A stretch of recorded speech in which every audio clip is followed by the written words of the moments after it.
Hello friends, હું છું જાનકી પુરોહિત. The અમૃતમ રસોઈમાં આપ સૌનું હાર્દિક સ્વાગત કરું છું. ઠંડીની સિઝનમાં લીંબુ ખૂબ જ સારા મળે છે.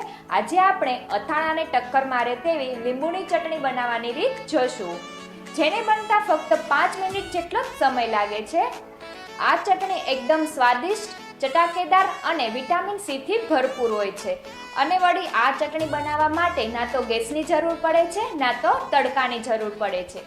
તો ચાલો હવે વિડીયો શરૂ કરીએ.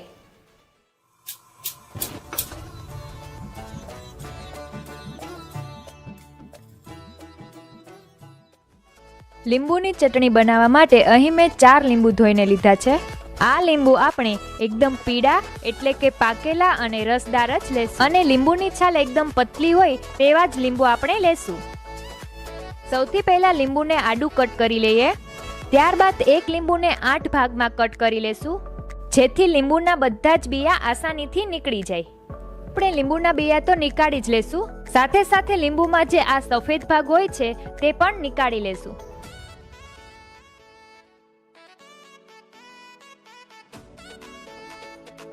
બધા લીંબુને મેં સારી રીતે કાપી લીધા છે.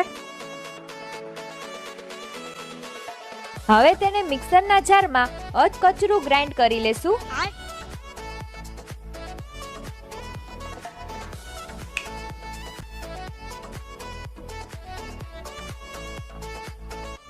હવે મિક્સરના જારમાં જ લીંબુના પલ્પ જેટલી ખાંડ ઉમેરશું.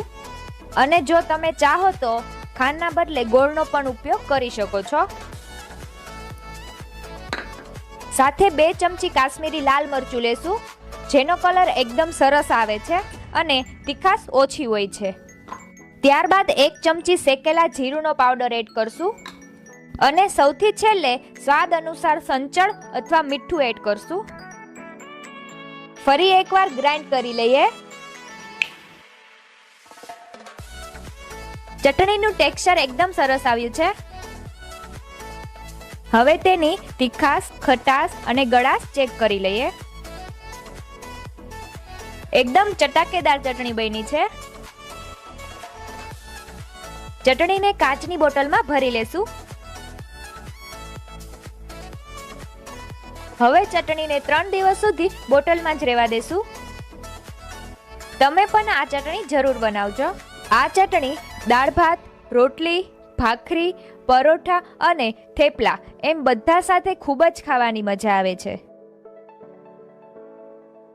અને ફ્રીજમાં આ ચટણીને 6 મહિના સુધી સ્ટોર કરી શકાય છે.